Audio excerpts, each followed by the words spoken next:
propósito de este tema tan escabroso, démosle la bienvenida a uno de los periodistas que yo respeto más. Es un periodista de raza, ¿eh? Es un periodista que es de los pocos periodistas en México que sabe hacer muy bien su trabajo de investigación. Y además, a mí me cae muy bien y lo respeto porque es de estos periodistas que se ha dejado muchos pelos en la gatera, ¿no? Que nos han pasado muchísimas cosas, que nos hemos caído, lo mismo que Paco Cruz, me refiero al maestro Ricardo Sevilla, al que le doy la bienvenida. Don Ricardo Sevilla, ¿cómo está usted, querido amigo? Muchísimas gracias por la diferente presentación, querido Jaime. Pues el cariño, la admiración y el respeto es mutuo. Y pues aquí estamos escuchando estas reflexiones del presidente Andrés Manuel López Obrador sobre el periodismo o sobre eso que se llama tan ambiguamente periodismo, y acierta muy bien cuando está hablando de los dueños que tienen muchísimo dinero. Inmediatamente pensé, para hablar de uno de los medios de comunicación que mejor conozco en el último tiempo, pues de Excelsior, pensé en el dueño Olegario Vázquez Raña y su hijo Olegario Vázquez Aldir.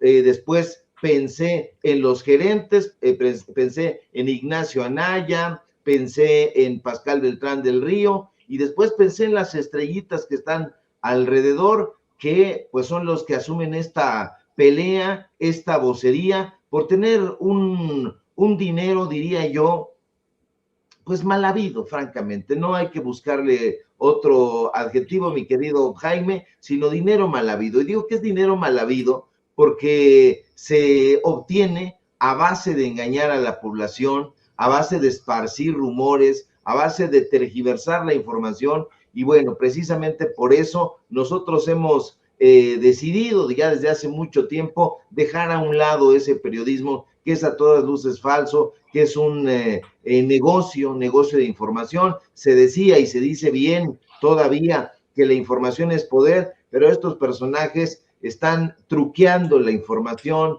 están dándole ahí una shineadita, como se dice en la jerga periodística, y continúan en esa labor, diría yo, anquilosada, de tratar de lavarle la cara a estos personajes que nunca salen a cuadro y que sin embargo son los grandes titiriteros. Y aquí estamos muy dispuestos a platicar, querido Jaime. Fíjate que lo que me llama mucho la atención, Ricardo, es porque yo decía que los grandes medios de comunicación, y por grandes medios de comunicación me refiero a los que tienen alcance nacional o se son de grandes tiradas, tienen este poder realmente de pues andar pastoreando a la opinión pública, ¿no? Pero de un tiempo acá, estos medios de comunicación han dejado de tener esa ascendencia, esa autoridad sobre la opinión pública de las mayorías, ¿no? Es fascinante cómo ahora la opinión pública de las mayorías depende de medios de comunicación pequeños, como sin censura, de hoy, por ejemplo, las voces de Ricardo Sevilla, de Paco Cruz, de Vicente Serrano, pues tienen una autoridad mucho más interesante sobre estas mayorías. ¿Qué es lo que ha pasado? ¿Qué es lo que ha pasado con estos grandes medios de comunicación? ¿Por qué la gente ya no les cree? ¿Por qué crees que ha pasado este fenómeno tan interesante en México? Pues fíjate que desde hace mucho tiempo, ya diría yo décadas, el pueblo de México recelaba, desconfiaba de estos personajes. Estoy hablando desde hace varias décadas porque esta desconfianza de los personajes como Joaquín López Dóriga o Ciro Gómez Leiva se remonta a las épocas de Jacobo Saludowski, este comunicador. Incluso le hicieron una canción en la banda Caifanes, refiriéndose a este ser que nos miente, a este personaje que salía y decía con una autoridad en ese momento, pues qué se pensaba, qué se creía. Pues evidentemente seguía una agenda, la agenda de Televisa, y bueno, pues desde ahí se recelaba, pero no había desafortunadamente contrapesos, aunque sí existían desde luego medios de comunicación, eran medios de comunicación marginales, que se distribuían prácticamente de mano en mano, había una resistencia informativa, y bueno, pues todos estos lugares estaban de alguna manera vedados a la mayoría y no se podía acceder como hoy ya se puede hacer. Entonces, este fenómeno es como una reacción histórica desde mi punto de vista de un hartazgo de parte de la población que decía, ¿por qué tengo que ver y padecer a estos personajes desde hace tanto tiempo con estas mentiras, con estas estulticias, y ahora agregarle a eso que han sido exhibidos, que han sido evidenciados en toda su estulticia, en toda su sevicia, en los contratos que tienen, en los cochupos que reciben, en las agendas que defienden? Pues ha sido una parte muy refrescante de parte de la gente que ya quería un espacio como este, como el de Sin Censura, como el espacio tuyo, desde luego, mi querido Jaime, que también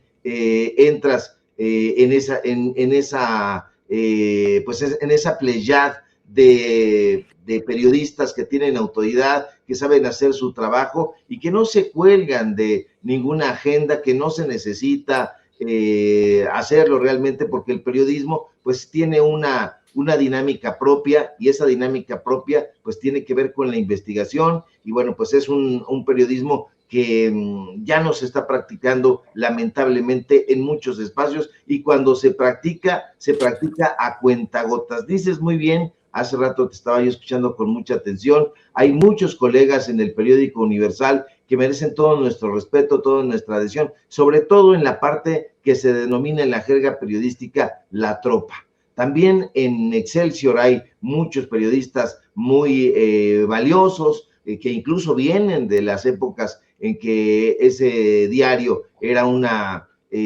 cooperativa, entonces han logrado sortear eso, pero no los vemos en pantalla. Todos estos engendros que salen a pantalla, pues han sido reciclados por los dueños, porque saben perfectamente que su voz tiene un precio, y ellos les ponen como moneditas en la espalda y dicen, hay que decir eso, y lo dicen perfectamente. Y no es un rumor, mi querido Jaime, tú sabes perfectamente que yo hablo, digamos, a lo mejor sin tapujos, pero con cosas que yo conozco de primera mano, y eso sucedía. Hablaba en su momento Carlo Pini, o hablaba Ignacio Anaya, o alguno de los representantes de estos personajes, saltándose incluso al propio Pascal Beltrán del Río, al gran Gerardo Galarza, que también tuvo que padecer eso. Y bueno, pues hablaban y decían, abre la columna de Francisco Sea, abre la columna de Yuridia Sierra, abre la columna de tal o cual personaje y coloca el siguiente párrafo. Y así se alquilan de una manera tan espantosa, tan miserable estos personajes, de tal suerte que solo verlos, la verdad,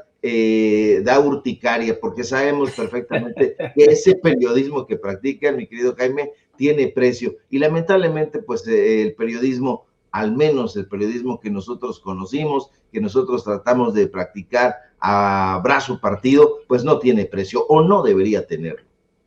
Uno de los elementos que me han llamado mucho la atención en el curso de las últimas horas, a propósito de estos engendros, que son las cabezas parlantes que se encargan de sembrar tenebra, ¿no? Fíjate que estaba viendo un tuit de Adela Micha diciendo en su programa, un comentario editorial de Adela Micha, diciendo que Marcelo Ebrard se va a cargar el proceso de sucesión en Morena, ¿no? Llevando a un extremo casi, casi apocalíptico la actitud del pataleo de Marcelo Ebrard. Ayer mismo hubo forcejeos al interior de Morena para saber si se ponían o no de acuerdo. Y hoy se supone que van a dar más información, pero a mí lo que me gustaría que nos ayudes a entender o a comentar es estas ganas de realmente de colocar casi casi a Morena frente a un abismo por el pataleo que se ha aventado Marcelo Ebrard en esta disputa por la sucesión para convertirse en el sucesor de Andrés Manuel López Obrador. ¿Realmente Marcelo Ebrard va a ser capaz de dinamitar el proceso de sucesión? ¿Tú qué opinas, querido? Yo no creo que llegue a ese nivel, y me gustaría platicarlo detalladamente, mi querido Jaime, porque este es, muy bien dices, un pataleo, diría yo más, un berrinche, es el Marcelo berrinchudo, y bueno, pues ante ese berrinche de hoy, el presidente López Obrador sale a apoyar a la dirigencia de Morena, que usted sabe está llevando el proceso para nombrar al coordinador o coordinadora de la Cuarta Transformación. Y es que, mi querido Jaime, el proceso no ha sido nada terso. Las polémicas entre los aspirantes a la sucesión presidencial por Morena cada vez se tornan más tensas, se vuelven más agresivas. Y bueno, Marcelo Ebrard, por ejemplo, ha lanzado durísimas críticas al proceso interno de Morena. El ex canciller ya no se anda con cuentos, ya no se anda con eufemismos y ha salido a acusar a Claudia Sheinbaum de cosas muy graves, de acarreo, de estar pagando encuestas y de estar utilizando a la Secretaría del Bienestar. Y eso lo tendría que probar, por lo menos en la arena periodística así tendría que suceder, pero no ha parado ahí la cosa, Jaime. Sus simpatizantes, los de Marcelo, que tienen mayor libertad para lanzar sus bravatas y sus insidias en donde sea que se pueda, dicen que Sheinbaum es la favorita del presidente y prácticamente está acusando entonces una elección de Estado. Y cuidado, mucho cuidado, porque Ebrard está sugiriendo que detrás de esta elección de Estado, entre comillas, estaría ocultándose la mano del presidente. Y eso es muy grave decirlo, porque refleja, en primer lugar, la desconfianza, mucha desconfianza que le tiene Ebrard al presidente. Y la pregunta sería entonces, si desconfía así del presidente, ¿por qué quiere ser su sucesor? Pero eso no es todo. Ebrard, el que presume de sangre fría, el reptiliano, dicho por él mismo, acusa a Morena de estar simulando. Es que, Jaime, es increíble porque, fíjate, es difícil asumir la defensa de un partido tan complejo como Morena y la verdad, hacerlo no sería ninguna tarea periodística. Pero lo que sí se puede poner en la mesa de discusión y se debe hacer desde mi punto de vista es algo muy simple. ¿Por qué Marcelo Ebrard, que luce tan incómodo en Morena, tan preocupado, tan desconfiado, no agarra sus encuestas que dice que lo tienen en primer lugar y se va con esas preferencias que presume tener a conquistar al electorado? Y le voy a decir por qué no se va. Porque en realidad es mucho más fácil avanzar hacia la sucesión presidencial abanderado por el López Obradorismo. Los simpatizantes de Marcelo y de cualquier otro candidato o candidata, hay que decirlo, pueden acusar y señalar muy duramente a Morena, pero no es nada fácil darle la espalda a ese partido. ¿Por qué?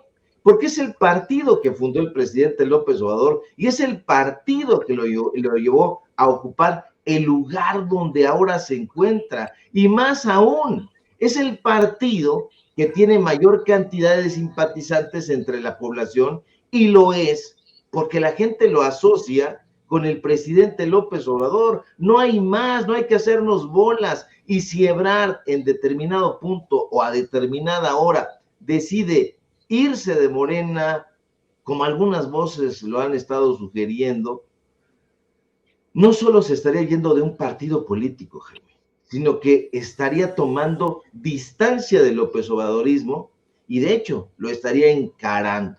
Y eso no le conviene para nada al ex canciller. Y es que seamos honestos, brutalmente honestos, como diría por ahí el doctor House, una serie que hubo en un momento. Todos los candidatos prefieren ir por la ruta que ya ha dejado pavimentada con mucho esfuerzo el presidente López Obrador, y aquí se está tratando de buscar a un continuador o a una continuadora y no a alguien que haga a las primeras de cambio desplantes, como decir que los demás aspirantes no existen porque se trata de una simulación. Y se supone, fíjate nada más que interesante, que de ganar Marcelo tendría que trabajar con Claudia, con Adán Augusto, con Gerardo, con Ricardo y hasta con el Güero Velasco. Pero si ya los está descalificando sin haber ganado ni siquiera en la encuesta, ¿qué podría suceder o qué podríamos esperar si gana la encuesta y ulteriormente la presidencia de la República? Y la respuesta, por lo menos a juzgar por lo que hemos visto, es que invisibilizaría a sus compañeros de ruta. Y aquí se supone que Marcelo, Claudia, Adán Augusto, Ricardo y el Güero Velasco están trabajando para alcanzar un objetivo común, que continúe la Cuarta Transformación.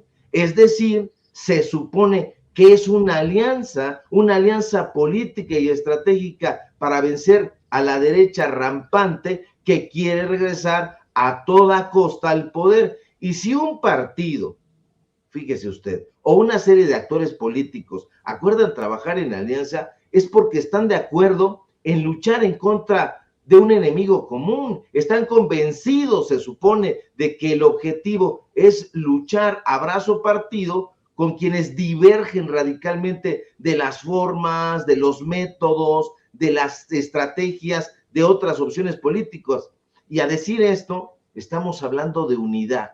Y si no hay unidad y se dinamita, como al parecer está haciendo o queriendo hacer Marcelo, pues se tiene la obligación moral y política de poner término al contrato que lo llevó a inscribirse a esa alianza y en su momento, ¿por qué no?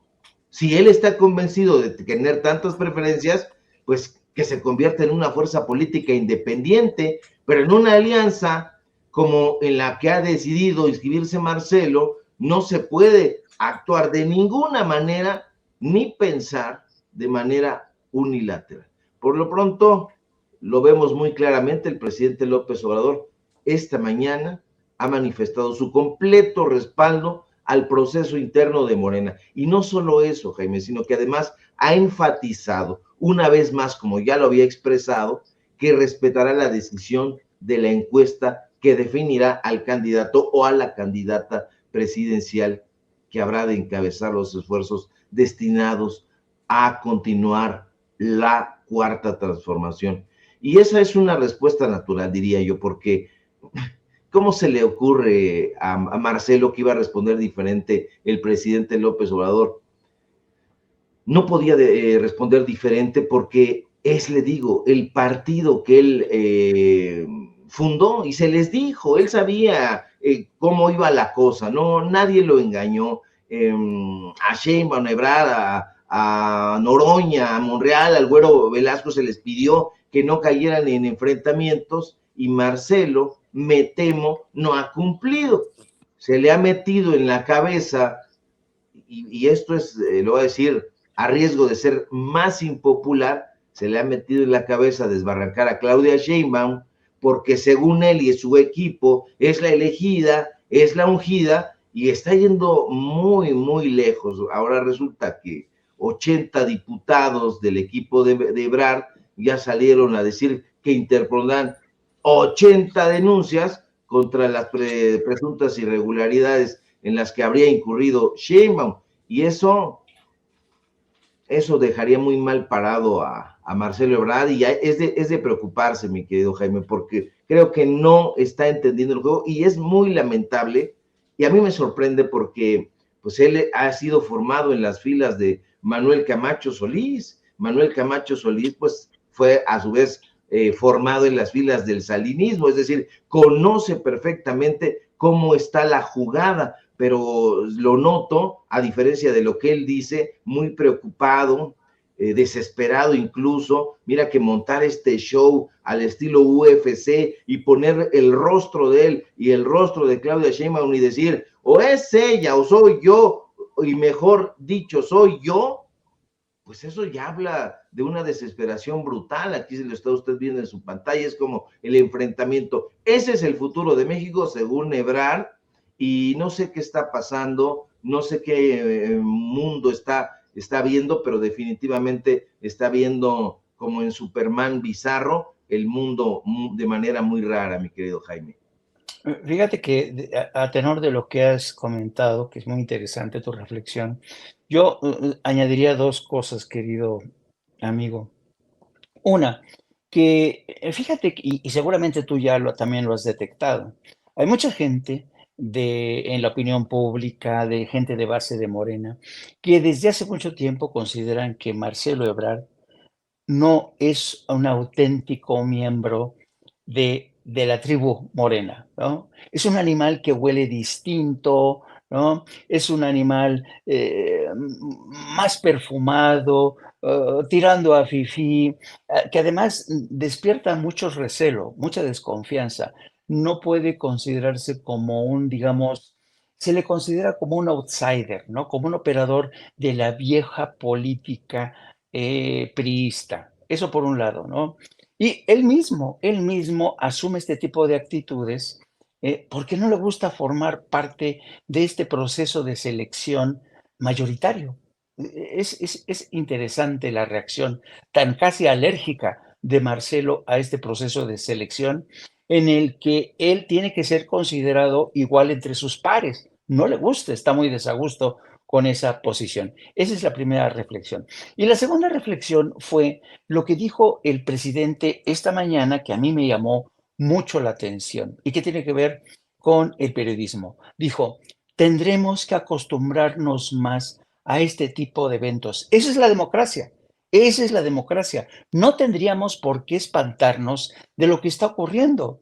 Ayer mismo decía, pues Marcelo está en su derecho de protestar, pero hoy dijo también que él, Morena no está para ambiciosos vulgares. Entonces, ¿te das cuenta cómo el presidente lanza mensajes cifrados, pero también dice, y yo creo que es muy interesante analizar estas palabras del presidente, vivimos en una época en que ya se terminó la prensa sumisa, soporífera, ¿no? Que publicaba lo que le decían desde Los Pinos, ¿no? No, hoy vivimos una época distinta en que hay una prensa vendida, trabiliaria, que ataca todos los días al presidente, pero también hay medios independientes que hacen mención de esta realidad. ¿Qué te parece esta reflexión del presidente de que tenemos que acostumbrarnos a esta nueva realidad?